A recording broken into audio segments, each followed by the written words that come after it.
There is a history in all men's lives, figuring the nature of the times deceased. The witch observed, a man may prophesy with a near aim of the main chance of things as yet not come to life, who in their seeds and weak beginnings lie entreasured. Lord, give us leave. The Prince of Wales and I must have some private conference. I know not whether God will have it so, for some displeasing service I have done, that in his secret doom out of my blood he'll breed revengement and a scourge for me. But thou dost in thy passages of life make me believe that thou art only marked for the hot vengeance and the rod of heaven to punish my mistreadings. Tell me else, could such inordinate and low desires, such poor, such bare, such lewd, such mean, attempt such barren pleasures, rude society as thou art matched with all, and grateful to accompany the greatness of thy blood, and hold their level with thy princely heart? What place in council thou hast rudely lost, of which by thy younger brother is supplied, the hope and expectation of thy time is ruined, and the soul of every man prophetically to think thy fall. Had I so lavish of my presence been, so common hackneyed in the eyes of men, so stale and cheap to vulgar company, opinion that did help me to the crown, had still kept loyal to possession, and left me in reputeless banishment, a fellow of no mark nor likelihood. Your skipping king, he ambled up and down with shallow jesters and rash babbling wits, mingled his royalty with capering fools, had his great name profaned with their scorns, grew a companion to the common streets, enfeoffed himself to popularity, and in that vain line, Harry, standest thou. For thou hast lost thy princely privilege with thy participation. Save mine, just desired to see thee more, and now doth that I would not have it do make blind itself with foolish tenderness. I shall, hereafter, my thrice gracious lord, be more myself. For all the world, thou art to this hour as Richard then when I from France set foot at Ravenspur, and as I was then, this hot spur now. He hath more worthy interest in the states than thou, the shadow of succession. And what say you to this? Hotspur, Northumberland, the archbishops Grace of York, Worcester, Mortimer, capitulate against us and are up. But wherefore do I tell this news to thee? Wherefore, Harry, do I tell thee of my foes, which are my nearest and dearest enemy? Thou, that art like enough, through vassal fear, to fight against me under Percy's pay, to dog his heels and curtsy at his frowns, to show how much thou art degenerate. Do not think so. You shall not find it so. I will redeem all this on Percy's head, and in the closing of some glorious day be bold to tell you that I am your son. And that shall be the day when ere it riseth, this same child of honour and renown, this gallant Hotspur, this all-praised knight, and your unthought of Harry chance to meet. Then I shall make this northern youth exchange his glorious deeds for my indignities. Percy is but my factor, good my lord, to engross up glorious deeds on my behalf. And I will call him to so strict account that he shall render every glory up, yea, even the slightest worship of his time, or I will tear the reckoning from his heart. This in the name of God I promise here. And I will die 100,000 deaths ere break the smallest parcel of this vow.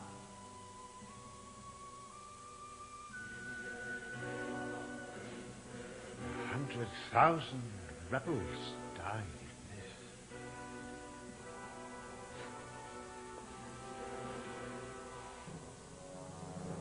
Thou shalt charge and sovereign trust herein.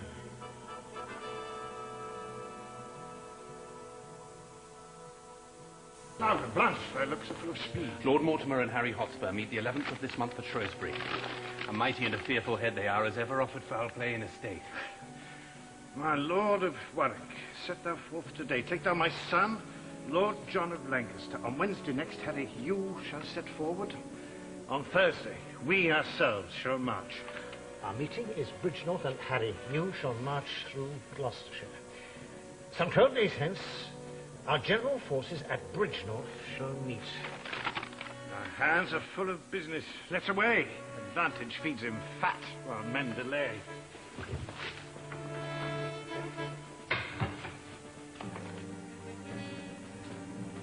Come, Ned, we must all to the wars, and thy place shall be honourable. I have procured our fat rogue a charge of foot, and I know his death will be a march of 12 score. I'm your shadow, my lord. I'll follow you. The brain of this foolish compounded claim man is not able to invent anything that tells the laughter more than I invent. Was invented upon me. I'm not only witty myself, but the cause that wit is in other men. Sir, what humour is the Prince of? Oh, he's a good shallow young fellow. A very good pantler. A chipped bread well. They say Poins has a good wit. A good wit? Hang him, baboon. There's no more wit in him than in a mallet. Let's beat it before he's whore. Oh, kiss me, darling. Is it not strange that desire should so many years after performance? Thou set me a weeping and thou sayest so.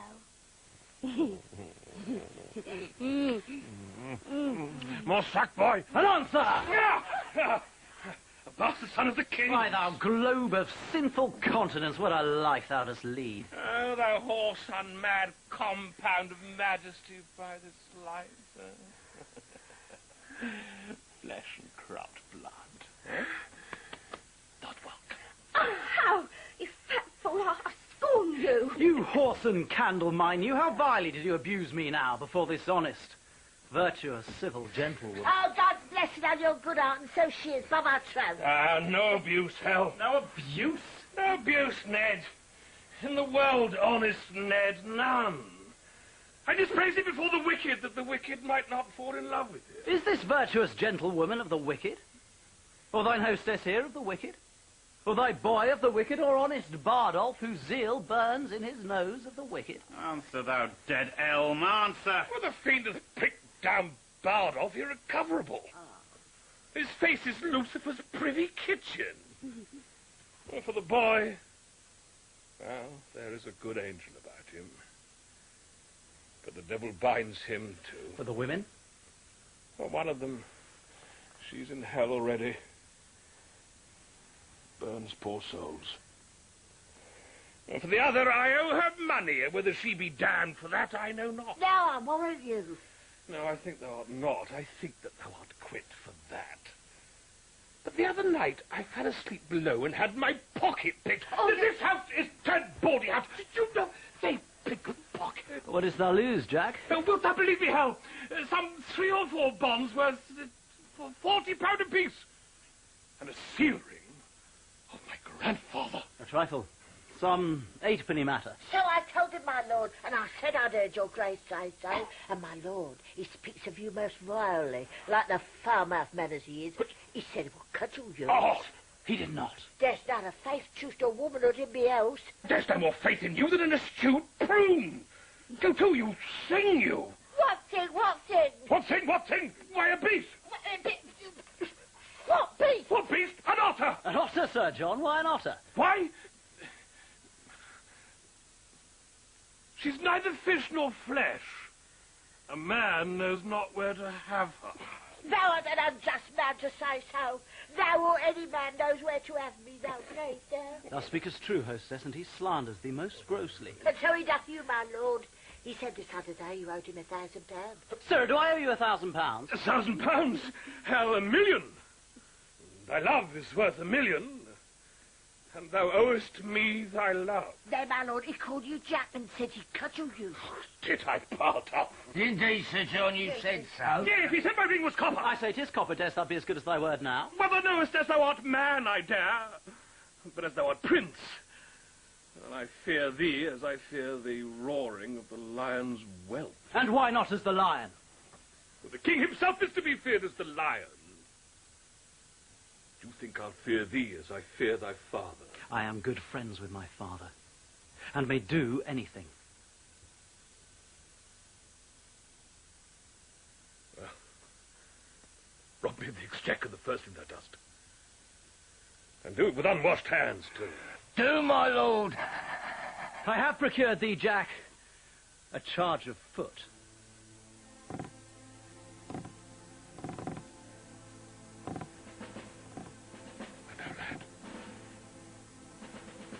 Lies the wind in that door. Must we all march? Not so loud at the door. Look at the door there, boy. How now, Peto? What news? The king, your father, is at Westminster, and there are 20 weak and weary posts come from the north. And as I came along, I met and overtook a dozen captains, bareheaded, sweating, knocking at taverns, and asking everyone for Sir John Falstaff. I have a point. I feel me much to blame so idly to profane the precious time, when tempests of commotion like the south ball of black vapour doth begin to melt and drop upon our bare, unarmed heads. Go, Peto, to horse, for thou and I have 30 miles to ride ere dinner time. Jack! Meet me in the Temple Hall at 2 o'clock in the afternoon. There thou shalt know thy charge, and there receive money and order for their furniture. The land is burning, Percy stands on high, and either we or they must lower lie. Rowards! Brave world! Hostess, my breakfast come. Oh, I could wish this tavern were my trump.